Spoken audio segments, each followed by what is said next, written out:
Koar-koar ngaku pengusaha kaya, pekerjaan lama Pablo Benua dibongkar Deddy Corbuzier. Ray Utami dan Pablo Benua sempat dipenjara karena kasus vlog ikan asin beberapa waktu lalu. Tak hanya mereka, vlog ikan asin itu pun turut menyeret nama Galih Ginandjar sebagai tersangka. Kala itu, Galih Ginandjar tampak menyebut Fairuz Arafik dengan sebutan bau ikan asin di channel YouTube milik Ray Utami dan Pablo Benua.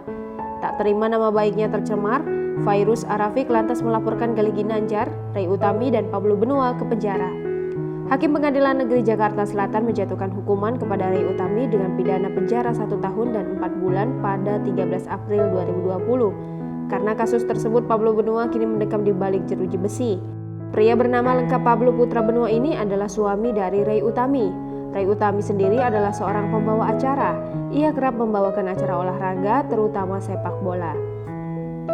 Ray Utami juga pernah menggeluti bidang tarik suara. Pablo Benua sendiri dikenal sebagai seorang politikus. Ternyata ia sempat menjabat sebagai seorang anggota DPRD Provinsi Sumatera Utara periode 2009 hingga 2014 melalui Partai Gerindra. Ia ternyata juga pernah berprofesi sebagai seorang penasehat hukum. Namun beberapa waktu lalu Deddy Corbuzier membongkar profesi lama seorang Pablo Benua. Profesi ini sungguh sangat di luar dugaan. Melansir dari tayangan Hotman Paris Show, masa lalu Pablo Benua kembali terungkap karena ucapan Deddy Corbuzier. Dalam sebuah sesi tanya jawab, Hotman Paris menanyakan perihal Pablo Benua dan Ray Utami pada Deddy Corbuzier. Deddy lantas mengatakan kalau Pablo Benua pernah menekuni profesi pesulap seperti dirinya. Melanie Ricardo selaku co-host juga tidak bisa menyembunyikan rasa terkejutnya. Menanggapi pengakuan Deddy tersebut, Hotman hanya bisa tertawa.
Jangan lupa subscribe, share, komen, dan like ya!